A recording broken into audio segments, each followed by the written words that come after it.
ଦେଖେ ଆମେ ଯୋଉ ଜାଗାରେ ଠିଆ ହେଇଛେ ହଁ ବର୍ତ୍ତମାନ ଆମ ଚାରିପଟ ହଉଛି ପାହାଡ।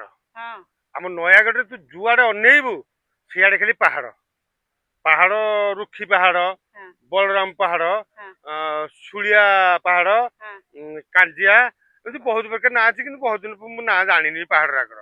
ଦେଖେ ଏଇଟା ହଉଛି ରୁଖି ପାହାଡ ହଁ ସେ ଉପରେ ଘର ହରିକା ଅଛି ହୁଁ ଫାଉଣ୍ଡେସନ ପଡିକି ପୁରୁଣା କାଳ ଅଛି ରଜା ହରିକା ନୟାଗଡ଼ ରଜା ଯିବା ଆସିବା ହାତୀରେ କରୁଥିଲେ ହେଲା। ଏ ପାହାଡ ଉପରେ ଘର ହଁ ଅଛି ଏପଟେ ଦେଖେ ଏଇଟା ହଉଛି କି ପାହାଡ ଶୁଳିଆ ପାହାଡ। ହଁ ଏଇ ଶୁଳିଆ ପାହାଡରେ ହାତୀ ବାଘ ଭାଲୁ ସବୁ ଅଛନ୍ତି ହଁ ହେଲା। ଏଇଟା ଦେଖେ ଏଇଟା ଯୋଉ ଦିଶୁଛି ହୁଁ ହେଲା ଟିକେ ମେଘୁଆ ହେଇଛି ଅନ୍ଧାର ହେଇଗଲାଣି ହୁଁ ଏଇଟା ଜଣା ହଉଛି ପଡୁନି ଆଉ କାଞ୍ଜିଆ ପାହାଡ ହଁ ହେଲା।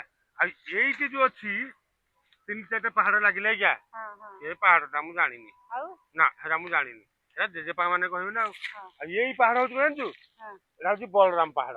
ହଁ ଏଇଟା ବଳରାମ ପାହାଡ ଏଇଟା ହଉଛି ରୁଖି ପାହାଡ। ରୁଖି ହଁ ସେ ମଝିରେ ଯୋଉ ଗ୍ୟାପ ଅଛି ହଁ ଏଇଟା ହଉଛି ଖୋର୍ଦ୍ଧାରୁ ବଲାଙ୍ଗିରି ରୋଡ। ହଁ ସେଇଥିପାଇଁ ଆମ ନୟାଗଡକୁ ନାଁ ହଉଛି କଣ ଜାଣିଛୁ କଣ ବାଘୁଆ ନୟାଗଡ। ଚାରିପଟ ଯାକ ପାହାଡ ଆଉ ସେତେବେଳେ ପୁରା ବାଘ ରହୁଥିଲେ ନୟାଗଡରେ ହଁ ଏବେ ବାଘକୁ ଛାଡିକି ଆଉ ସବୁ ଜନ୍ତୁ ଅଛନ୍ତି ହଁ ହଁ ସେଥିପାଇଁ ଆମ ନୟାଗଡ଼ ନାଁ ହେଲା ବାଘୁଆ ବାଘୁଆ ନୟାଗଡ଼ ନୟାଗଡ଼ ବୁଝିଲୁ। ହଁ ଆ ଚାଲ ଚାଲ